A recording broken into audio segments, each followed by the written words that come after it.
Morning, नमस्कार आप लोग को। आज हम आप लोग को भारतीय संविधान के बारे में कुछ महत्वपूर्ण प्रश्न बताएंगे।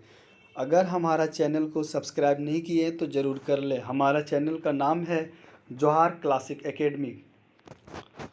मैं सुमन कुमार भारती, हम अपना चैनल पे आपको स्वागत करता हूँ। पहला प्रश्न है कि यदि भारतीय संघ के एक नए राज्य का निर्माण करना है तो संविधान के किस अनुसूची में संशोधन करना आवश्यक होगा। ऑप्शन है 5वीं अनुसूची में, 3री अनुसूची में, 2री अनुसूची में या प्रथम अनुसूची में। तो इसका आंसर जो होगा डी हो जाएगा, प्रथम अनुसूची में। प्रथम अनुसूची में क्या होता ये है कि अगर नए राज्य का बंटवारा करना है या तो एक राज्य से नया राज्य बनाना है तो प्रथम अनुसूची में दिया गया है।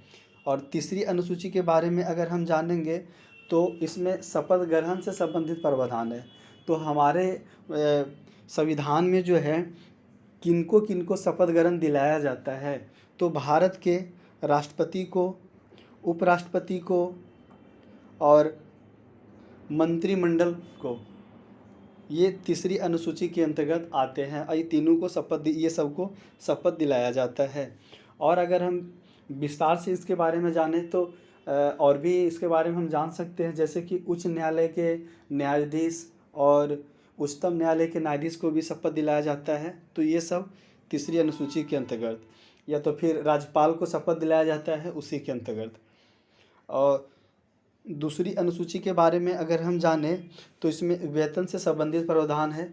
तो किसका वेतन से संबंधित प्रावधान है 2री अनुसूची में? तो जैसे कि लोकसभा के अध्यक्ष और उपाध्यक्ष दोनों को, और ये दोनों के अलावा हम बोल सकते हैं कि जैसे राष्ट्रपति, उपराष्ट्रपति का वेतन से संबंधित प्रावधान है, और उच्च न्यायालय के न्यायाधीश और उच्चतम न्यायालय के न्यायाधीश का वेतन यहीं से मिलता है। और अगर हम इसके बारे में और विस्तार जानना चाहें तो विधानसभा के अध्यक्ष और उपाध्यक्ष दोनों को वेतन यहीं से मिलता है 2री अनुसूची से। और अगर हम जानना चाहें तो ये विधान परिषद का जो सभापति होते हैं और उपसभापति दोनों का जो वेतन जो मिलता है ये 2री अनुसूची के तहत मिलता है। अगर हम ये 5वीं अनुसूची के बारे में जानना चाहें तो हम 5वीं अनुसूची के बारे में हम ये कह सकते हैं कि ये इसमें SC ST से प्रावधान है। ये SC ST का प्रशासनिक प्रावधान है।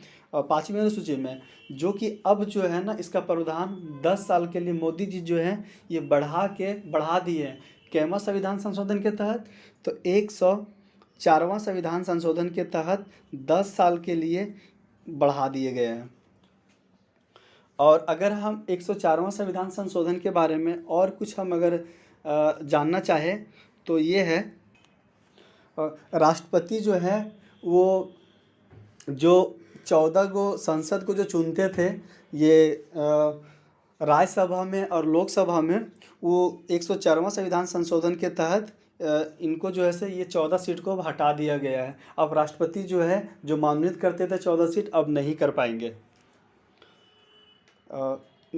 इसके बारे में, अनुसूची के बारे में अगर और हम जानना चाहें तो इसमें अभी कुल टोटल 12 अनुसूची है।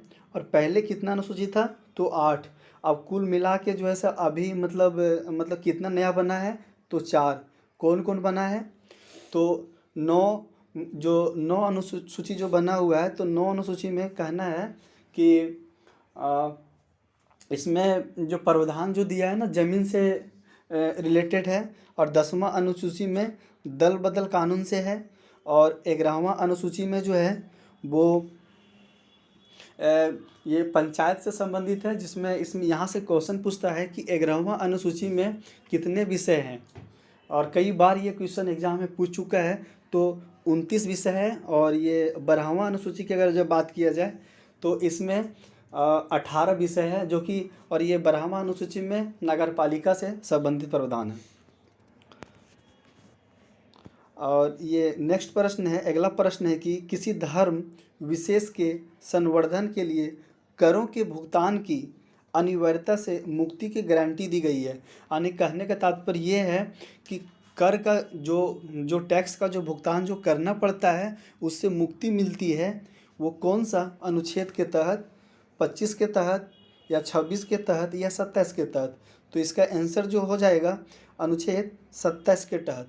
तो आर्टिकल 27 में प्रावधान है कि हम जो धार्मिक से जो पैसा जो हमें इकट्ठा करते हैं, जैसे कोई दान दे करके या तो फिर चंदा इकट्ठा कर मान लो मांग के जो करते हैं या तो अपना मन से देते हैं, तो इसमें क्या होता है कि राज्य सरकार ये इस पैसा के ऊपर टैक्स नहीं ले सकती है, जो आर्टिकल 27 में प्रावधान दिया हुआ है। ये अनुच्छेद 25 जो है, आर्टिकल 25 ये कहता है कि हम जो है ना अपना धर्म को कहीं भी प्रचार प्रसार कर सकते हैं, हम जो धर्म चाहे वो धर्म अपना सकते हैं। ये आर्टिकल 26 जो है, ये आर्टिकल 26 कहता है कि हम प्रचार प्रसार तो कर सकते हैं, तो इसके लिए हम एक संगठन भी बना सकते हैं कि हम लोग इतना मिल के जा कर के प्रचार करेंगे। तो ये संगठन वाला जो बात जो आता है ना, ये आर्टिकल 26 में आता है। अगला प्रश्न है कि निम्नलिखित नीति निर्देशक सिद्धांतों में कौन सा सिद्धांत, ये वेदांत नहीं होगा, ये सिद्धांत नहीं होगा, ये सिद्धांत होगा, यहाँ पे वेदांत लिखा हुआ है, गलती है। नीति निर्देशक सिद्धांतों में कौन सा सिद्धांत उदारवादी विचारधारा पर आधारित नहीं है? तो ये न्यायपालिका या कार्यपालिका का पृथक्करण, मतलब दोनों को अलग करना, समस्त देश के लिए एक समान सिविल संहिता प्रदान करना, या कलात्मक तथा ऐतिहासिक महत्व के स्मारकों का संरक्षण करना। उपरोक्त में से कोई नहीं, तो इसका आंसर जो है डी हो जाएगा। अगर हम इसके बारे में और विस्तार से अगर हम कुछ जानना चाहें तो हम बोल सकते हैं कि आर्टिकल 50 जो होता है ना, अनुच्छेद 50 जो है, ये न्यायपालिका और कार्यपालिका को दोनों को अलग करता है, जो कि आपका ऑप्शन ए में जो दिया हुआ है ना, न्यायपालिका और कार्यपालिका को जो अलग करता है, कौन करता है? तो आर्टिकल 50 करता है। और अगर हम इसके बारे में और भी कुछ जानना चाहें इस टॉपिक से, तो आर्टिकल 44 के बारे में हम जान सकते हैं कि ये नागरिकों के लिए एक समान नागरिक संहिता का अनुच्छेद दिया हुआ है, जो कि आपका जो है ना ये सिविल संहिता पर प्राप्त जो किया गया है वो आर्टिकल 44 से किया गया है। और ये हम इसके बारे में और कुछ जानना चाहें क्या? ठीक है, आगे बढ़ते हैं। अगला प्रश्न है कि भारतीय संविधान के अनुसार केंद्रीय मंत्री किसकी इच्छा पर अपने पद पर रह सकते हैं? तो ये भारत के राष्ट्रपति के वजह से ऐसा प्रावधान है हमारे यहाँ कि आर्टिकल 72 का 2 कहता है कि मंत्री जो होते हैं ना, वो राष्ट्रपति के प्रसाद पर्यंत ही अपने पद पे बने रह सकते हैं। और क्योंकि ऐसा इसलिए होता है कि राष्ट्रपति, मतलब ये आर्टिकल 75 कहता है, यहाँ से उभर के आती है। आर्टिकल 75 का 1 बोलता है कि प्रधानमंत्री की नियुक्ति जो है ना राष्ट्रपति करेगा, और अन्य मंत्रियों की जो नियुक्ति जो है राष्ट्रपति प्रधानमंत्री के सलाह पर करते हैं। इसलिए अगला प्रश्न है कि निम्नलिखित में से किसे अभिलेख न्यायालय कहा जाता है? अभिलेख न्यायालय किसको कहते हैं? तो उच्चतम न्यायालय और उच्च न्यायालय को अभिलेख न्यायालय कहते हैं। हम इसके बारे में अगर कुछ जानना चाहे फैक्ट, तो हम बोल सकते हैं कि उच्चतम न्यायालय जो है ये कितना अनुसूची में है? तो उच्चतम न्यायालय आर्टिकल 129 में है। और उच्च न्यायालय के बारे में बोले कि कितना अनुच्छेद में है? तो 215 आर्टिकल में है। ये आर्टिकल को ही हिंदी में हम अनुच्छेद कहते हैं। नेक्स्ट प्रश्न है कि संविधान सभा में निम्न में से कौन सा दल शामिल नहीं है? भारतीय राष्ट्रीय कांग्रेस या मुस्लिम लीग या साम्यवादी दल या हिंदू महासभा? तो इसमें जो शामिल नहीं थे वो थे हिंदू महासभा। अगर हिंदू महासभा के बारे में अगर हम कुछ जाने, तो हिंदू महासभा का जो स्थापना हुआ था 1915 ईस्वी में हुआ था, जो कि इसके मुख्य सदस्य जो थे मदन मोहन मालवीय, लाला लाजपत राय और ये सावरकर जी थे। और अगर हम मुस्लिम लीग के बारे में जानें तो मुस्लिम लीग के बारे में हम कह सकते हैं, मतलब कह क्या सकते हैं, इसका जो प्रमुख जो व्यक्ति जो थे मुस्लिम लीग का, वो मोहम्मद अली जिन्ना थे, आगा खान थे। और इसका जो मुस्लिम लीग का जो स्थापना हुआ था वो 30 दिसंबर 1906 ईस्वी को बांग्लादेश के ढाका में हुआ था। और अगर जब हम ये भारतीय राष्ट्रीय कांग्रेस के बारे में कुछ जानना चाहें, तो ये भारतीय राष्ट्रीय कांग्रेस का जो स्थापना जो हुआ था ये 28 दिसंबर 1885 ईस्वी को हुआ था। जो कि इसका जो मुख्य व्यक्ति जो थे दादा भाई नौरोजी थे। और ये एग्ज़ाम में ये भी क्वेश्चन पूछता है कि भारतीय राष्ट्रीय कांग्रेस का जो जब गठन हुआ था उसमें कितने लोग मिल के भाग लिए थे, तो 72 लोग भाग लिए हुए थे। ये बहुत सारा एग्ज़ाम में क्वेश्चन पूछा हुआ है। अगर इसके बारे में और भी हम कुछ जानना चाहें तो ये साम्यवादी दल के बारे में जान सकते हैं कि साम्यवादी दल का जो स्थापना जो हुआ था 26 दिसंबर 1925 ईस्वी को कानपुर में हुआ था, जो कि एम.एन. राय किए हुए थे।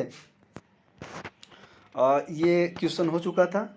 अच्छा, नेक्स्ट क्वेश्चन है कि निम्न में से कौन सारभूत पर्यवेक्षण और तकनीकी पर्यवेक्षण में भेद करता है, तो ये मिलेट करता है। ये क्वेश्चन जो हम प्रशासन से, लोक प्रशासन से उठाए हुए हैं, क्योंकि सामने जो भी लेटेस्ट एग्ज़ाम जो देखने को मिलता है उसमें एक दो क्वेश्चन जो है ना, अब ये मतलब ये लोक प्रशासन से उठाता है। और ये लोक प्रशासन जो है ना, ये हमारा ये पॉलिटिकल साइंस का ही क्वेश्चन है, इसलिए हमें भी लगा कि एक दो सवाल इसमें डाल देना चाहिए था। तो ज़्यादा नहीं है, बस 2 क्वेश्चन था।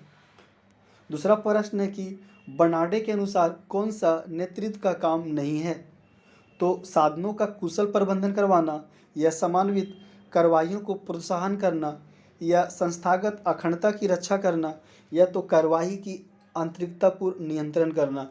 तो इसका बर्नार्डे के अनुसार अगर पूछ रहा है तो इसका आंसर हो जाएगा नहीं है तो संस्थागत अखंडता की रक्षा करना। बाकी ये तीनों जो ऑप्शन में दिए हुए हैं ये बर्नार्डे के नेतृत्व में के अनुसार ही हैं।